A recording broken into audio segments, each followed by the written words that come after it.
So NotebookLM has added vertical videos. So think YouTube or TikTok style shorts. So let me show you how to make one.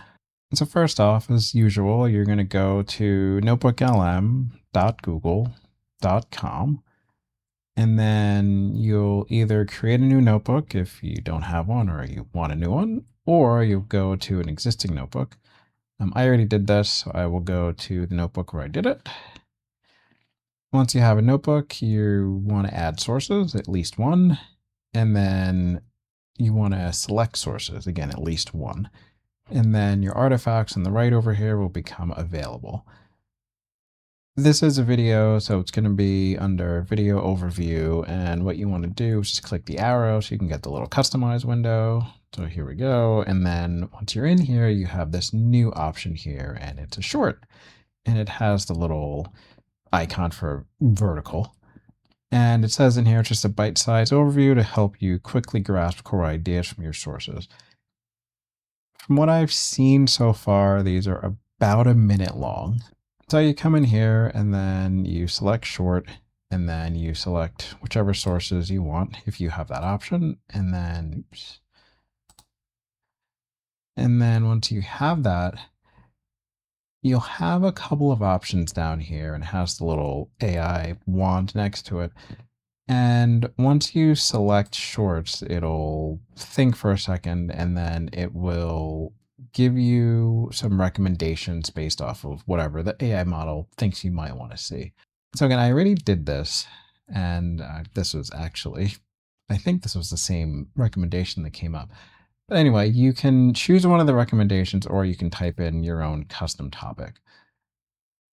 Once you have that, you click generate, and then you wait. And one thing I will notice, this took a long time. This is probably the longest of any artifact I've had in here. And that could be because this was, right when they first announced the feature and everyone was using it. So hopefully it doesn't take as long. This was like, I know I didn't sit here the whole time. It was well over half an hour. It was probably closer to like 40, 45 minutes. So yeah, this will take a while. At least it did for me. The prompt that I used was actually, I just clicked on the AI generated recommendation, and this is what it ended up putting in, like the process behind Atmos master export. It had all the sources, which might be why it took so long. I'm really not sure. And I will note that you probably don't care about this topic. I really wanted to see just what it would do with one of the topics that it recommended. So you probably won't care about this, but you might, who knows? Anyway, let me get this set up. And okay, and let me play this. And it's a minute and 7 seconds, so I can play the whole thing. But again, you really might not care much about the topic, but this is more about the layout of the video and just how they put everything together. All right, so if I do this full screen, it'll actually cut it off because I have my screen cropped. So let me expand this as much as I can so we can get as much screen real estate in this video as possible. Okay, so now let's play. A Dolby Atmos master file stores incredible three-dimensional soundscapes. But how is that spatial data actually packaged without squishing everything flat? Take a film mix featuring stationary background rain and a helicopter flying directly overhead. When you export your project, the renderer doesn't squash these together. The background rain routes to fixed speaker locations. Because it acts like a traditional surround setup, this is called the bed. But if we try to bake the helicopter into those fixed speakers, it completely loses its precise, continuous three-dimensional trajectory. Instead, its raw audio is kept completely separate from the rest of the mix. It gets paired with real-time panning coordinates. This is an object.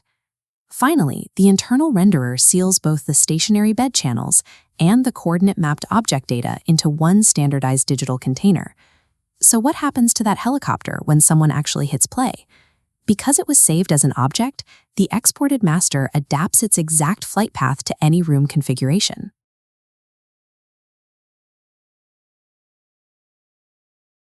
Okay, so that's the whole thing.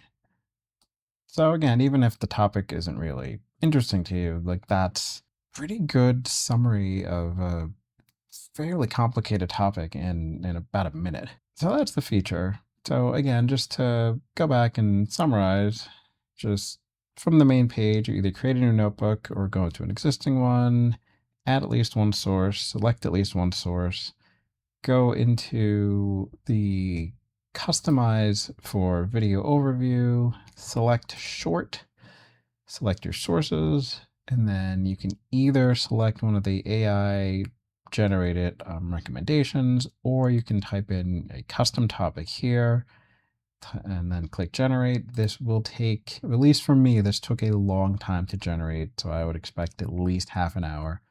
And then it will create a video that is around a minute long, and that's it. Once you have it, you can download it, or you can just view it with a NotebookLM, and then yeah, that's it.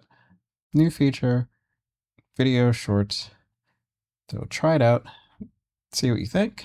Thanks for watching, and we'll see you next time.